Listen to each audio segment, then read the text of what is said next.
Right. How do we put them on? Simple as. Now, I'd always use the left hand side. What I used to do to train them to stand still when you get on and off. Yeah.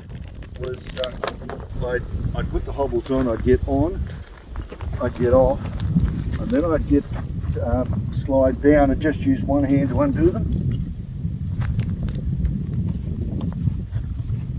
You want them that high? Yep, knee hobbles, there's their knee. Okay. And does that slip back in through there, does it? Like if you want to, yeah. Just to make it pretty. And they can hardly move. Yeah. I have seen them move with them, but they've got to go like this. Yeah. I'm just amazed I don't panic, you know? Me too. I don't panic and fall over. But it's perfect for just to take the saddle off now and go have a picnic and let them graze. Yeah. Yeah. They can't go anywhere. Yeah, If sweet. They don't graze, do You they? can put him at the back of the pub Yeah. and just leave it like that. But yeah. Now, what did you say at the start? You used to wear them something? What'd you say? As a belt. Oh, you used to wear them as a belt. Yeah, so as I said, train them to get on and off, and then quite often with one foot still in the stirrup, I'd reach over, undo them, put them there and get back on, and they wouldn't know that the hobbles were off. I see. And that way you'd be training them to stand perfectly still while you got on and off. And then it was like magic, oh, I can move now. Wow. So a great training method and technique as well. So, Tool. but it doesn't matter which way you put them on her. Yeah. I probably got that on with the buckle the wrong way for now. Oh, sorry. No.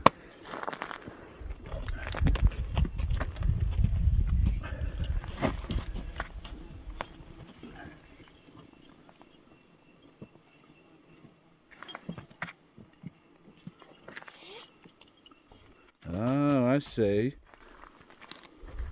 It's a Rubik's Cube. Yes, it is.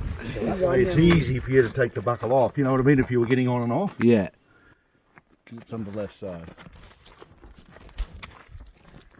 Very cool. Knee hobbles. Girlie is wearing all the accessories today. She's got the crupper on. She's got the back booties on, the front booties with the gaiters. She's got the breastplate on and saddlebag. She is equipped with all the accessories today. Except she hasn't got a flank rope. No, she doesn't have a flank rope. What's a flank rope? You make them buck. Oh, right. The horse is ticklish around here, the flank. Yeah. Very ticklish. So Yeah. you see any of the rodeo shots, they've got a big leather girth around there, they pull up. Right. So as soon as they let them out, that is causing them to buck. You put a flank rope on her and she'll duck her head. She'll duck her head. So we don't want that on. No, but yeah, the Americans sometimes have another girth back about here. I saw and that. I think that's to stop the saddle from lifting if the horse does anything, but the crupper does that. Yeah. So we don't ride with the Western saddle accessories. They've got a different method, but they've also got a different shaped horse. Their quarter horse is built more like a rhino. I've been watching a little bit of Yellowstone, so I know what you're talking about with the second girth strap, but their horses are like rhinos. They are. They look like little tanks. And one of the big arguments was, oh mate, you can't beat a quarter horse. You can't beat a quarter horse. When we did endurance riding, there was only one ever quarter horse that was entered into an endurance ride, and it bedded out. They were great for speed over a quarter of a mile or a few hundred yards. But you try and take them for kilometres, it's like taking a wrestler or a weightlifter and expecting him to run a 100-yard race. Yeah, sprint. Yeah. For those that don't know, what is vetting out in an endurance race? Well, when you came in, it always amazed me that if the same rules applied to marathon runners and sports people today, it'd be a whole different first, second and third.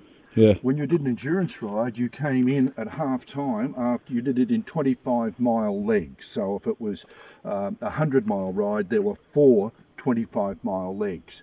Usually it was a 50-mile ride. 25, you get in, you're given half an hour. As soon as you get in, the vets are on it. Pulse rate, breathing, overall condition, bringing back in 20 minutes. Well, it was half an hour, but by the time you crossed the line, it was half an hour. You washed them down with cold water, You put a blanket over here to keep the kidneys warm. You walk them in a circle, just keeping them a little bit limber. Amazing. And then at that half-hour point, you could be disqualified if the horse wasn't back there. Pulse rate had to be below, I think it was 60 or 65, one or the other. The breathing had to be normal. Then you had to lead them in a trot in a figure eight to prove they weren't lame. Then, half hour later, an hour after you'd come in, you went out for your second 25-mile leg. Now, I have seen marathon runners staggering and not able to get up because they'd gone past that point of being able to function properly as a normal human. Now, with a horse, they were treated very kind in the endurance rides, and if they weren't, vetted out, you're out, disqualified. And while I've got you on camera so I can record it, because I once asked you about, you won the Mullion Creek endurance race. Yeah, it was known as the Orange Endurance Ride. With all major endurance rides, there was a short ride known as the Mad Dash, and the main feature ride. Well, for the first time I'd taken my stallion over there, and we used to ride. I rode to Sofala for 2 endurance rides 2 days before the ride, camped out, put the horse through the ride, and then rode home. And the same with Mullion Creek. There was a ride and tie over there. In fact, Dibby Kim, who you've interviewed before, he was part of the group. In fact, I remember he had a new Toyota petrol car, and it kept vaporizing. We had to stop all the time. We didn't have to stop for the horses, to stop for the car, and cool it down. We went across Dixon's Long Point before it was a road. We followed the old horse tracks across, and there was a group of us just went over for a party on the Saturday night. But I took the stallion over, and he was fired, but beautifully controlled. The grandfather of this one, and yeah, I got outright winner of the Mad Dash, which means I also got first stallion home and first heavyweight home, because you had to be weighed. You had to be over a certain weight to fit into the categories. The open category, I think it was over, don't quote me, but I think it was over like 75 kilos. The heavyweight, you had to be over 95 kilos. Now that included bridle, saddle. Some of the lighter people had to carry weights on their horses, so they made it into the open class. But I used to just stand on the scales and weigh in at 110 kilos without saddle or bridle or anything. That's how you're in. So it was quite amazing when I won the outright on him. So, but just the statistics of it, how long was the Mullion Creek? How many kilometres? 40 k's. How long did it take you? An hour and a half. An hour and a half, and you won. And you rode there to do the race, and then you rode home after the race as well. Yeah. The mustering life, hey. And it took me 3 days to ride to Bathurst. What did Terry Woolard say in the After the Rush documentary? When school finished on Friday, we ran straight down Hawkins Hill to Snow Freeman's hut. We'd spend all weekend running around the hills. We'd run back to school on Monday morning. We were never ever beaten in athletics. That's his quote out of After the Rush. Same applied to our horses. It was hills mustering. They were tough. You're not wrong. They are super tough. Our hill end horses in the hills. Well, I better take these knee hobbles off and get Girly home. Thanks, Dad. No worries.